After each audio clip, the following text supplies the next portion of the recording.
Not sure how many of you have used the Jacksonville playbook, but it's surprisingly really good. One of the more interesting plays is dig out of gun tray open, as it offers a number of ways of getting big chunks of yards against really any type of coverage. It's 10 personnel, so you can get really a lot of speed at every position. The only downside is that there aren't too many great other plays in this formation, though if you guys are interested, we can dive into the other really good formations in another video. But until then, let's get started with the many ways to use dig. So right away, you guys are going to see one of the main reasons why I like this is that on the number one on the strong side there, we have that outside release fade route that is going to be really, really good against press man coverage. He just rounds that corner no matter how good that cornerback is, no matter if they shade inside, outside, over the top, that's going to give you a free one-play score. And on the other side, you have this C route or this wide receiver corner route that works really, really good against off-man coverage and press man coverage shaded over the top. So you don't see too much off man coverage, like you don't see much cover one, or if people are doing cover zero blitz, they are going to press down on that, and then likely if they're a little bit of a better player, they're going to shade up over the top. But if you do have a wide receiver, at this point most people should in Ultimate Team or really any mode you play, with high deep route running, he's going to be able to get really open on that route, on that cut, just like this, and maybe you could even turn that upfield. Likely not, but it's still a big chunk. Some of the places that you might see off-man coverage is if somebody's playing cover 4 quarters or cover 4 palms. In a 1x3 offense, this weak side cornerback is man-to-man against this guy. So assuming you have, just a tiny smidge of time in the pocket, you'll be able to throw that on the cut as well and have a few yards of separation on that. So a few notes that we should just go over before we go into the other coverages is that, of course, like I was saying, on the left over here, the guy on the C route on the left, you want high deep route running. You can add like a corner specialist to make him catch the ball a little bit better on that route. It won't necessarily help him get open. He'll get open just fine anyway, but if we are throwing something tight, in a situation where he can catch it and then a defender is going to try to knock the ball out, if he has that corner specialist, it's just going to make it a lot easier for him to catch the ball. But by and large, you'll see as we go on in the video, he's going to do a good job of catching the ball into open space anyway, so we don't really need to consider that. And then on the right, like I've been saying with the outside release fade, high release and high deep route running is what you want to get those nice animations on that. Otherwise, in terms of pass protection, you have the ability to block 6 against these heavy blitz guys. How well it's going to stack up, I don't know. It depends how crazy they are at that. If they go to that, you might maybe want to go to a different formation. There are a lot of nice other formations in this book, as I was saying before. Though if you do want the potential to block 7, you can always motion snap this number 2 wide receiver on the strong side, the slot guy here, and just go ahead and snap that. And so then you can get your 7th blocker there. Now, against cover 2, like I'm showing you here, you have a lot of great options. Like you saw actually on the previous clip, that outside release fade is going to do a great job of getting open around that cloud flat. Just throw that with a forward pass lead. Usually you're just going to get a big chunk, 20, 30 yards. Some things to note though, if they're in a hard flat there, nothing really changes. But if they are running soft squats over there, this changes a little bit, where if you don't have a route underneath, it's going to be a lot harder to squeeze that in because the soft squat will drift back and he won't get caught up in that jam animation. But if you put number 2 on a little flat or out, you'll get a little bit more room. So just like that, I can still throw that there and toe tap that inbounds. Now, if they're running cover 2 press, I'd probably avoid that outside release fade altogether. For whatever reason, the press just totally muddies it up. And though sometimes you can squeeze it in, I'd just not even consider it. But luckily, we have a number of other really good ways of attacking cover 2. And obviously, you see from Fuller here running the pull right through those safeties. That's going to be a good option for us in a number of different ways. So, just running stock cover 2 or stock Tampa 2. This middle read doesn't do a great job of running the middle third like he should. He gets preoccupied with the number 2 wide receiver instead. And so in this case, we're just going to have our speediest wide receiver. So you'll want your speediest wide receiver there, your Fuller, your Tyreek, or whatever you want. So he's just going to go right between those safeties. You get an instant touchdown. Usually if you're running trips, that guy's going to be a tight end with his hand on the ground. He gets a slow release. He's a slower guy, and it's harder to do that. But in this case, he just goes right down instant touchdown essentially. So you can leave him like this, or you can smart route him to get a bit of a better angle on that. You just got to wait a little bit, and then forward pass lead, lob that forward, and you see we just get, huge separation from those safeties. So then you might be wondering, well, not many people are just running stock Tampa 2 here. What if they are putting one of those middle linebackers in a deep middle third? Well, in this case, just because the release is so good off that number 3 and the angle of his route is so good, it's not just a regular streak that's going to go right at that strong safety. He's going to go in the middle. And then again, he's not a tight end with his hand on the ground. He's going to be really fast running at that linebacker. Now, I subbed in the Patriots' fastest linebacker here. I think it's a pretty reasonable speed discrepancy between him and the wide receiver there.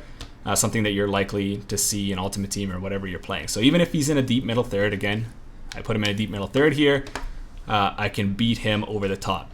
So you just need to wait a little bit in the pocket just to make sure that your wide receiver gets that separation. But again, you're just going to go, forward pass lead over the top, rack catch that, and you should get your one-play score. Now, if that's a user defender, you could still challenge him if you want. I don't know how many people are going to be expecting that necessarily, because if they are a user defender, they have to run back essentially immediately, right? So even if they hesitate a little bit, looking at the routes underneath or anything like that, you can still beat them over the top, because they don't, although a user defender can switch directions really quickly and stuff like that, at the end of the day, they can't run in a straight line necessarily faster than the wide receiver. So if there's a little bit of hesitation, you can potentially challenge them and hit them over the top from there. Or what you could look at, if they are a little bit more disciplined at that, and they are essentially going to be doing this, let me just back him off so he doesn't get burnt. You can look to hit an underneath route from this side, so you can just go ahead and run a little drag over here and then hit that over here where that vertical hook wouldn't normally be, but you know what I mean. And then if they're running the crazy, blitz 5, 6, or 7 out of cover 2, mugging the user linebacker in the A gap or something like that, you can still hit him over the top, assuming you have a couple seconds in the pocket. If he immediately bails to cover that, well, then the blitz isn't going to be nearly as effective, and then you could look to hit other routes potentially. If he's there for a split second or a second to help that blitz come through, well, then you're going to be able to beat him over the top essentially. So like I was saying before, even if he hesitates a little bit, your speedy wide receiver should be able to beat him over the top. So in this case, if we're a little bit careful with how we set up our protection in terms of blocking that running back, sliding the right way, IDing the right guys, potentially bringing in that slot wide receiver over, we should be able to buy us just enough time to hit that number 3 right down the middle for that instant touchdown or diving big gain. And then on the left side with this C route, before we even look to use that C route, one easy thing you can do is simply put the running back on a wheel route, because that C route is going to push that cloud flat really far back, and you should be able to get 10 yards every single time. If I just throw that here, 10 yards, 10 easy yards. Or if we want to use that C route, all we have to do is motion this guy in, and you'll see that with a number of different coverages, motioning him in is going to allow us to get him open, so it's not going to be like a dead giveaway. You might do this every single time. So essentially, you're just going to be running it like this. C route's going to get in a nice sweet spot underneath the safety and above the cloud flat. I don't even need to run this route from the halfback. I can put him into block, put him on a hook, whatever I want to do with him. This route is going to get nice and open, assuming you can buy a little bit of time in the pocket. So just like that and just like that. One thing to note is that if they are running soft squats to that side or both sides or whatever, if you leave the running back on the flat, nothing's really going to change. You're still going to be able to throw that C route in that nice tender spot like we just showed you, just like that. But if we don't have the running back out there, so say if we keeping him into block, then that soft squat is going to convert man-to-man, but we know that this C route is going to be great against man-to-man. Just right on that cut, he's going to burn him. That safety's too far back, and you're going to get even more yards in this case. So a lot of ways to attack cover 2. We can hit him down the sideline with the outside release fade. We can hit him underneath with this high-low read with the drag underneath from the number 2. We can hit him right between the safeties and above that deep third or above that mid-read defender with that nice seam route or that nice post route from the 3. You can hit him with the wheel route over here with the running back, and then even after all of that, we can motion this guy in and hit him with that sweet spot in that cornerback, on that corner route. So really, all 5 of these guys are really big dangers. Maybe not so much this guy on the underneath route, but the other 4 guys are really going to be dangerous against cover 2, to the point that you won't even necessarily be able to run it. In terms of cover 3 or cover 4, you know, for the most case, I consider those pretty much to be the same. Your C route over here from the wide receiver on the left is going to do essentially the same thing. So I'll just go ahead and motion him, just keep that running back on that flat. Doesn't matter, I could even block him, same thing. He's going to come in here, he's going to get a nice sweet spot above the flat, right here, potentially rat catch that upfield, probably not against a click on, but you will have that gain. And then I could try to simulate cover 4 drop, just putting the cornerback over here on the outside quarter. If he's an outside half, it's going to be even more space, but outside quarter is probably going to do the best job. Actually, I can't really distinguish between that and outside third in this case. It does a really good job. If I can just buy a little bit of time in the pocket, I could even throw it there, wait right there, and I have that little window there. And really the only thing that matters is just motioning in that C route. You don't really need to do anything with the running back. On the defense, they can put their guys on cloud flats, seam flats, whatever, man coverage. Your route is going to get open. The only one thing is, can your protection hold up? In most cases it can, but you know, sometimes it doesn't, and maybe you'll want to check that down to a bit of a shorter route. So just like this, just like that, acres of space right there for the toe tap. The other thing you can potentially do against cover 3 is that you can throw that C route down the seam. So what you can do is you can, you know, wait for him to get to the elongated part of his route and then throw that inside. So you wouldn't motion him in this case. And then if you do have that corner specialist, he's not going to drop the ball if he gets hit. And the last thing it's good for is that if you are, you know, you could even keep him there, or you can motion him in. So say if they are running a crazy blitz coverage right here, cover 2, and they want to stay over here towards the strong side, well, now you do have an option from the weak side, a good option from the weak side, to keep your user unbalanced. He doesn't know if you're going weak or you're going strong.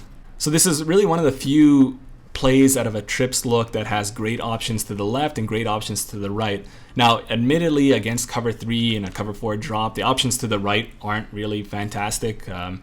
Like even if they're running a press, those corners are going to bail and you can't really hit them with that outside release fade. That dig doesn't do much. That seamer from the 3 doesn't do much. He kind of just goes right at that post safety. But if they are running cover 3, cover 4, you know, we have those great options to the left, you know, whether we're motioning this guy in or leaving him out there, especially if they blitz. That's a great quick throw, great hot read on that side. But you know what, I dropped those videos not too long ago that we can, you know, hot route really good concepts into this. So if we are seeing a lot of cover 3, we are seeing a lot of cover 4, we don't just want to throw to the left side. Well, we can create usable concepts, right? So just putting number 2 on a seam and number 1 on an out, like a smart routed out, that's a great option for us. So if I go ahead and go cover 3, if the slot guy engages with the seam, it's a curl flat, and I should be able to throw this here all day. Or if they're running hard flats or cloud flats or something like that, you can, you know, those flat defenders are going to immediately go out to the out or to the curl. You should be able to hit them up the seam really easily, or something I like even better because it gives you options to the outside and to the inside, though you do have that with the seam and the out, is this flat from number 2 and dig from number 1, so that if they are running the cloud flats and the hard flats, and the user is maybe a little bit preoccupied with covering this C route over here, well, you're going to have a nice little sweet spot right here for this dig. You know, possession catch that, you can get 15 yards. So really a lot of great options here, particularly against cover 2, because there are, you know, 3 big options there, a nice little underneath one. Cover 3, really against everything, this left side's going to be great. Man, cover 2, cover 3, and then you have those nice cover 2 and man beaters on the right with the potential for those nice hot routes to come in. So if you forget those, you know, maybe go back to those other videos and watch them, because there's a lot of nice stuff there. Otherwise, if you like this video, maybe we'll go and do the other formations in Jacksonville. But until then, hope you guys like this, and we'll see you guys in the next one.